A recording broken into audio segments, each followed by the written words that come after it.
सूरज चव्हाणने Bigg Boss Marathi season 5 जिंकून सर्वांचे लक्ष वेधले आहे. त्याच्या या यशामागे अनेक संघर्षाची कहाणी आहे. बारामतीजवळील मोडवे गावातील हा एक साधा मुलगा ते बिग बॉस विजेता होण्यापर्यंतचा त्याचा प्रवास हा खूप प्रेरणादायक आहे.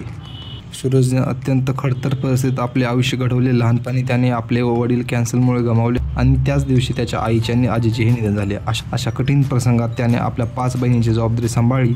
सूरजने सोशल मीडियाचा वापर करून आपले करिअर घडवले. त्याच्या विनोदी मराठी व्हिडिओमुळे त्याला मोठी लोकप्रियता मिळाली.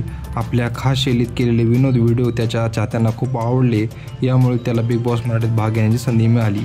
बिग बॉसच्या घरात सुरुवातीला सूरजने अनेक अडचणींचा सामना करावा लागला, परंतु इतर स्पर्धक आणि शोचे होस्ट देशमुख यांच्या पाठिंब्यामुळे त्याने स्वतःला बदलले. शोमध्ये त्याने पंढरनाथ कांबळे, अंकिता वालवरकर आणि धनंजय पवार यांच्यासोबत घट्ट नाते जोडले. पंढरनाथ यांच्याशी त्याचे भावनिक नाते तयार झाले, जे त्याला मानसिक आधार देणारे ठरले. सूरजने बिग बॉस मराठी सीझन 5 जिंकून मोठी उपलब्धी मिळवली.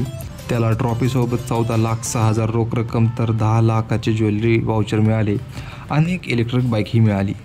जिंकल्यानंतर त्याने सांगितले की या मिळालेल्या पैशातून मी घर उभा करेल आणि राहिलेले पैसे हे मी बँकेत ठेवेल आणि तो त्याच्या घराला बिग बॉस नाव देणार आहे, असेही त्याने सांगितले आहे. सूरजच्या यशानंतर त्याच्यासाठी मनोरंजन क्षेत्रात अनेक संधी उपलब्ध झाल्या आहेत आणि त्याला एक पिक्चरही मिळाला आहे.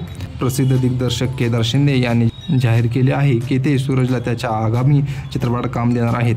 याशिवाय सूरजने आपल्या सोशल मीडियावर नवीन प्रोजेक्ट करण्याची तयारी दर्शवली आहे. सूरज चव्हाणची ही कहाणी त्याच्या संघर्षातून उभी राहिली आहे. त्याने ज्या कठीण परिस्थितीतून आपला प्रवास सुरू केला, त्यातून त्याने जगाला दाखवले की इच्छाशक्ती आणि मेहनतीत कोणतेही यश मिळू शकते. तुम्हाला काय वाटते सूरजबद्दल हे कमेंट सेक्शनमध्ये नक्की कळवा. असेच नवीन व्हिडिओ पाहण्यासाठी आणि मराठी माणसाला सपोर्ट करण्यासाठी आपल्या चॅनलला लाईक, शेअर आणि सबस्क्राईब करा. धन्यवाद.